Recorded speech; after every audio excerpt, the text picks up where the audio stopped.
এক একটা মায়ের এক একটা বেবি জন্ম দিতে কষ্ট হয় না? শুধু কষ্ট, কি পরিমাণে কষ্ট এটা মা জানে, বাবা জানে না। এজন্য বিষ্ণু বলেছেন মায়ের মর্যাদা বাবার চেয়ে কয় গুণ বেশি। আবার আল্লাহ বলেছেন হামালাতু উম্মুহু, বাবা তোমারে পেটে ধরে নাই, পেটে ধরেছে কে? ওয়াহানান আলা ওয়াহান, ব্যথা কষ্ট জ্বালা পেইন বাবা সহ্য করে নাই, করেছে কে? অফিসালহু ফি আমাইন, 2 বছর তোমারে বাবা দুধ খাওয়ায় নাই, দুধ খাওয়ালো কে?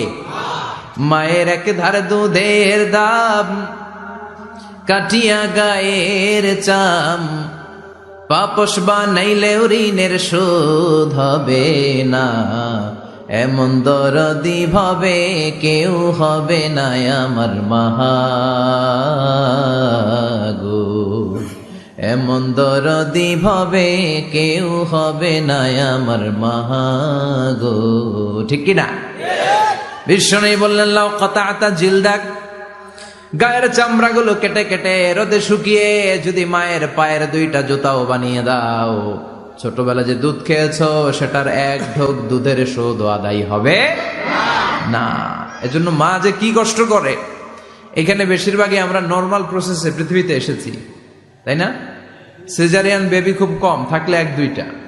নর্মাল প্রসেসে একটা বাচ্চাকে ডেলিভারি করতে একটা মায়ের যে কত কষ্ট হয় আপনি কল্পনাই করতে পারবেন না। চিকিৎসা বিজ্ঞান বলে একজন সুস্থ মানুষ, ব্যথার একটা ইউনিট আছে, মাত্রা, ব্যথা মাপার একক, 45 ইউনিট পেইন বা ব্যথা একজন মানুষ সহ্য করতে পারে। ব্যথার তীব্রতা বা মাত্রা যদি 45 ইউনিটের বেশি হয়, যদি ছাড়িয়ে যায়, হয় লোকটা বেহুশ হবে, নয় মরে যাবে।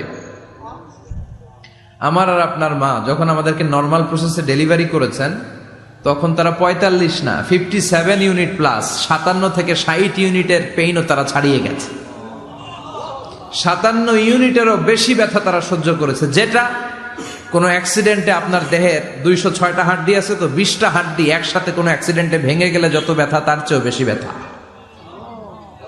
এজন্য মায়ের মনে কষ্ট দেয়া যাবে, মায়ের মনে কষ্ট দিয়ে জীবনে কেউ সফল হতে পারে নাই।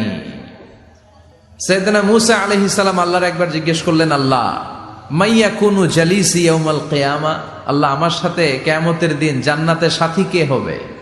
আল্লাহ বললেন জালিসুকা ফিল জান্নাতি জাজ্জার, তোমার সাথী হবে কিয়ামতের দিন বিচার শেষে জান্নাতে যখন ঢুকবা, তোমার সাথী হবে একজন কসাই। কসাই চিনেন? কি করে? গোশত কাটে। সাইয়েদনা মূসা আলাইহিস সালাম অবাক হলেন, ঘটনা কি? কসাই? আমি হইলাম নবী আর আমার সাথে জান্নাতে থাকবে? হাউ কাম ইটস পসিবল, এটা কিভাবে সম্ভব? আল্লাহ বললেন নিজেই দেখে আসো এটা কেমন কসাই। সাইয়েদনা মূসা আলাইহিস সালাম ছদ্মবেশে কসাইয়ের দোকানে দাঁড়িয়ে রইলেন। দেখলেন স্পেশাল বিশেষ কোনো আমল নাই, কসাই শুধু গোশত কাটে, গোশত বিক্রি করে। দিন শেষে দোকান বন্ধ করে প্যাকেটের ভেতরে গোশত নিয়ে বাড়িতে রওনা হয়েছে। বাড়ির ভেতরে ঢুকে যাওয়ার পর সাইয়েদনা মূসা আলাইহিস সালাম ঘরের দরজার কড়া নাড়লেন। কসাই বলে মান আনতা, তুমি কে? মূসা আলাইহিস সালাম বললেন আনা মুসাফির, আমি মুসাফির, থাকার জায়গা নেই, আপনি যদি থাকার জায়গা দেন আপনার বাড়িতে থাকবো। কসাই বলে আসেন। সাইয়েদনা মূসা আলাইহিস সালাম ঢুকলেন। কসাই বলে এই ঘরে একটু থাকেন, ওই ঘরে আমার একটু কাজ আছে। মূসা আলাইহিস সালাম বললেন যান, কাজ সেরে আসেন। মূসা আলাইহিস সালাম খেয়াল করলেন ওই ঘরে মাচার উপর থেকে বয়োবৃদ্ধ এক নারীকে তিনি নামিয়ে গোসল করালেন, টাওয়াল দিয়ে গা মুছিয়ে দিলেন। এরপর দোকান থেকে আনা সুন্দর গোশতের টুকরাটারে নিজ হাতে কেটে রান্না করলেন। তারপর রুটি বানালেন, আর গোশত আর রুটি হাতে নিয়ে ওই মহিলার মুখে তুলে দিচ্ছেন। মহিলা খাচ্ছে, খায় আর বিড়বিড় করে কি যেন দোয়া পড়ে। সুবহানাল্লাহ পড়বেন না? ওই মহিলাকে খাওয়ানোর পরে কসাই সাইয়েদনা মূসা আলাইহিস সালামকে মেহমান হিসেবে খাবার নিয়ে আসলেন। বললেন ও পথিক, খাবার খান, সকালবেলা আপনিও চলে যাবেন, আমিও যাব আমার দোকানে, খেয়ে আপনি ঘুমিয়ে পড়েন। মূসা আলাইহিস সালাম বললেন ততক্ষণ পর্যন্ত তোমার আনা খাবারে আমি হাত দিব না, যতক্ষণ না তুমি বলবা ওই মহিলাটাকে। কসাই বলে হাদিহি উম্মি, এটা আমার মা। হাদিহি উম্মি, এটা আমার মা। এই দুনিয়া এই মা ছাড়া আমার কেউ নাই, আমিও ছাড়া আমার মায়ের কেউ নাই। তাই প্রতিদিন দোকানের কাজ শেষ করে গোশত এনে রান্না করে আমার মারে আমি খাওয়াই। হাদিহি উম্মি, এটা আমার জনম দুঃখিনী মা। সাইয়েদনা মূসা আলাইহিস সালাম বুঝলাম তোমার মা। কিন্তু তুমি যখন রুটি তোমার মায়ের মুখের ভেতরে তুলে দিচ্ছিলে, তোমার মা বিড়বিড় করে কি যেন পড়লো। কি পড়ে তোমার মা? কসাই বলে আমার মায়ের একটা পাগলা দোয়া আছে। কি দোয়া? আমি জানি কশিন কালো এই দোয়া কবুল হবে না। আবেগের বশবর্তী হয়ে প্রতিদিন আমার মা আমার খেদমতে আমার উপর এত সন্তুষ্ট হয়ে যায়, এত খুশি হয়ে যায়। আমার মা প্রতিদিন বলতে থাকে, আল্লাহুম্মা জাআল ইবনি জালিসা মূসা ইয়াউমাল কিয়ামাহ।